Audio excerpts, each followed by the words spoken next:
We're going to make a simple screwdriver. And I need to apologize for the audio on this one. I messed up a few of these clips, so I'm going to narrate for the guy on my left. He's the harder working, dirtier version of me.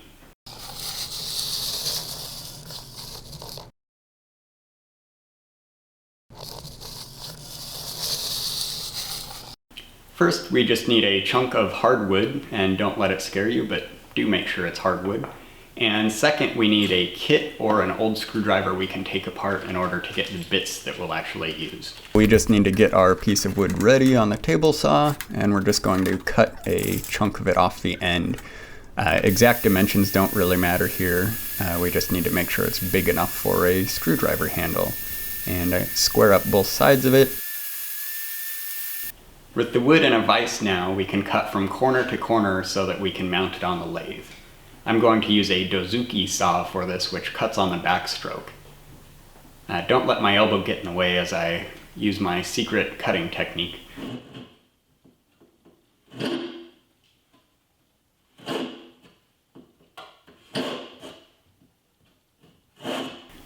But behind the blade, my finger is sort of guiding the blade to keep it in position so that I can get a good straight cut, because my saw has some bent teeth and likes to jump around. With those cuts done, we can now tap the center into place, and the spurs line up with those shallow cuts that we made to hold it a lot better. And you just tap that in with a wooden mallet or a rubber mallet if you have one. You don't want to use a metal hammer because you can mushroom the end of it. With that center in place, we can simply mount it on the lathe and get started with the fun parts. The next important thing to do is to line this up with the center mark that you can't see. So we get that in close and lock it in place, tighten everything down.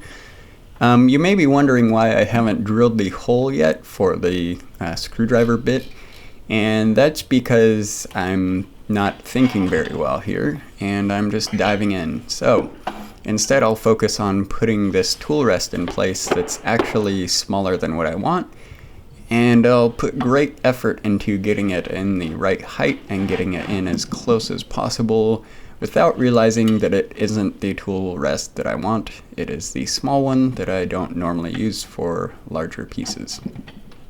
So always make sure things rotate freely, lock it in place, and let's get started. First, we just need to use a roughing gouge to knock the corners off and basically round the whole thing over. We've got enough extra on this piece that I don't have to be very careful about this, so I don't worry about any tool marks or anything at this point. But I do realize that this tool rest isn't big enough and I can't get to the ends, so I finally switched to the correct tool rest. And you can tell it basically looks like it's made for this project. It's just the right size.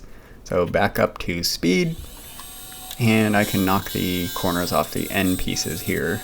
This left side will probably be thrown off anyway, but the right side is important. So just smoothing over things, trying to get everything round and pretty close to where we can actually start doing some shaping.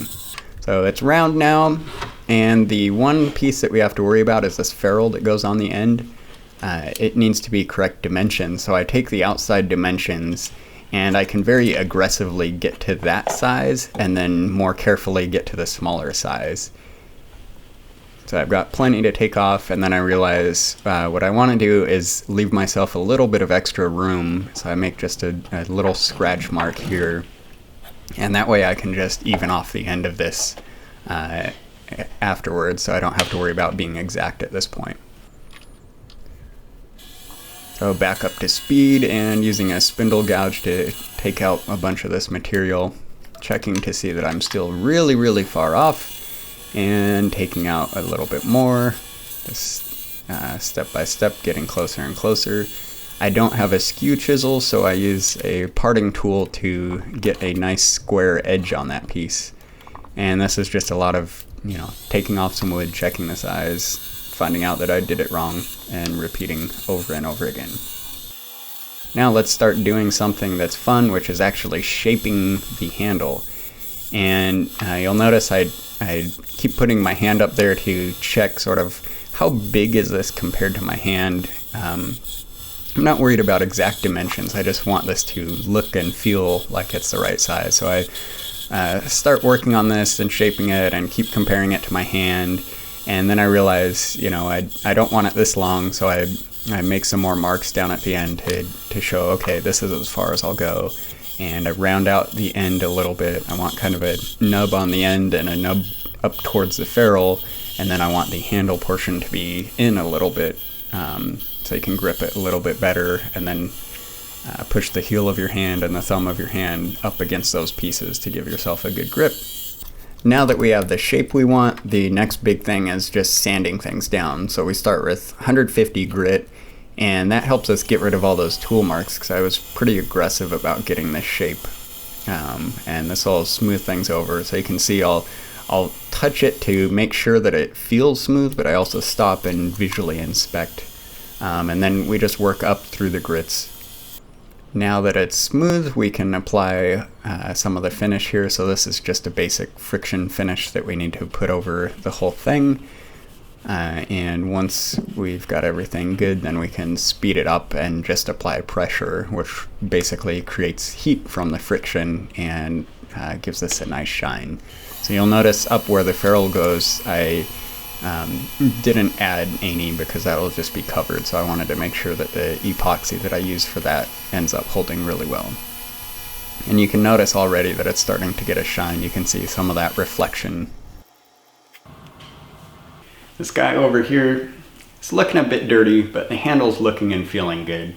This is around the time when I realized I should have drilled the hole before I made the piece round, but we'll figure out how to handle this. Here we are on the drill press, and I'm trying to figure out, this whole thing is round, so how can I line it up straight up and down to drill this hole?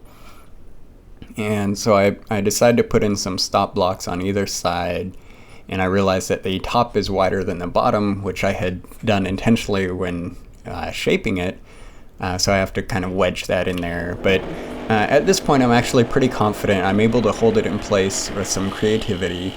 And just slowly going in with the Forstner bit, you can see quite a bit of friction, some heat coming off, so there's a little bit of smoke. But I'm taking it very slowly and making some progress. I had two problems doing this. The first was just that my drill bit wouldn't go deep enough, so I need to pick a new one up.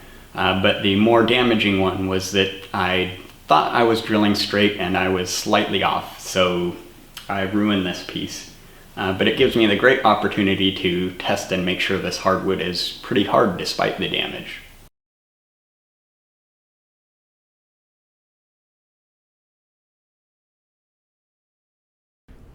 Next up, let's try this again. I went to the store and got the drill bit I need. I still have this chunk of wood here, so we can cut another piece off of it and drill a hole in it and do things right this time. So hopefully it's going to work out. Again, just cut off a piece, make sure it's square, pretty simple. And now I've got the drill bit brand new. I make sure it's the right length, and I go ahead and lower the table on my drill press a little bit so that I can get it in there and just tighten it down. And then I'll need to lower the table more to get the wood under it, and a problem. That's as far down as the table goes. So I decide I'll take this out. I'm going to try to drill it in my lathe, which means I need to cut across the piece again to get ready for the spur center. I'm pretty worried that this won't be straight, but I am going to try it and just see what happens. So I cut those cross pieces again. Now I just tap it into place just like I did before.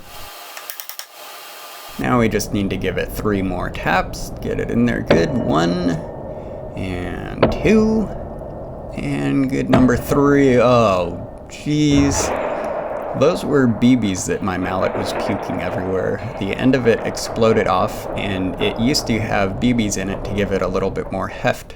You can see some of the smoke coming off of it from the effort of exploding.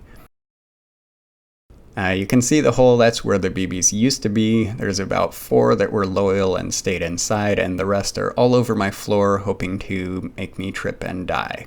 I decided at this point that this was nature's way of telling me it's finally time for me to go out and spend the money and buy a proper chuck for my lathe. So I went ahead and did that, and then I screwed this piece directly into that chuck, so then I could drill the hole using my lathe and actually have it line up and have everything be straight and work how it should. So that was a little bit of money, but I think in the long run that is the proper way to go. My tailstock only extends out about 2.5 inches, so I did have to move it closer, and then here it's in, and I'm slowly pushing it in. This is actually 10x, so you can see I'm being excessively cautious because I'm a little tiny bit frustrated. So making good progress. We've got a hole. It's actually going in straight, and things are starting to look good. So I can switch over to the roughing gouge and rough out the outside of this to get it round again. Again, we're at 10x here because you've seen this and it wasn't exciting the first time. So then I switch over to the spindle gouge, which I find works a little bit better as I get the piece of wood smaller. Again, I work on that ferrule on the end. Since I had so much fun shaping this the first time, I'm doing it again so that it looks more or less the same as the previous one. And the process is just the same, getting the overall shape, then we sand it down, working through the grits, and then applying the finish. Alright, we've survived, and it's now time to put the hardware together. So we use some epoxy to put this metal piece in, which is what holds the bit in place, and just make sure it's flush with the end. And we can also epoxy the ferrule on. While the epoxy is out, it's also a great time to fix this horribly disfigured mallet. So it's just epoxy and BBs in a couple of layers to try to keep the BBs from shaking as much as they used to. That means it can't double as a maraca anymore, but hopefully that will hold it together a little bit better. So now we can just cut off the scrap piece off the end and sand down the end, again working through the grits to give it a nice finish. Since it's not on the lathe anymore, I get the honor of pretending I'm a lathe and trying to create enough friction to make this work. I'm sure there's a better way to do this, but I did not do it that better way. But it seemed to turn out okay, and the final product is more or less acceptable.